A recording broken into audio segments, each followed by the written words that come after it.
Bom dia, está começando mais um Educação Livre e hoje com dúvida que são de muitos brasileiros, que é a questão de nacionalidade e naturalidade. É isso aí, Renato. E nossa repórter Leilane está na frente da Agência do Trabalho para saber as dúvidas dos candidatos sobre o nosso tema. Leilane?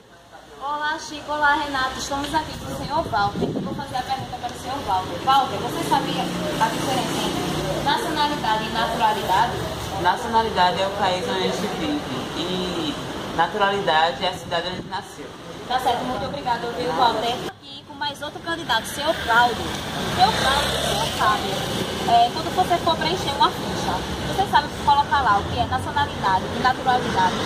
Nacionalidade, naturalidade eu acho que eu não saberia definir. Tá certo, muito obrigada, viu? Nada. Voltamos para você, Chico. E para tirar todas essas dúvidas, trouxemos a professora Rosilene Alves.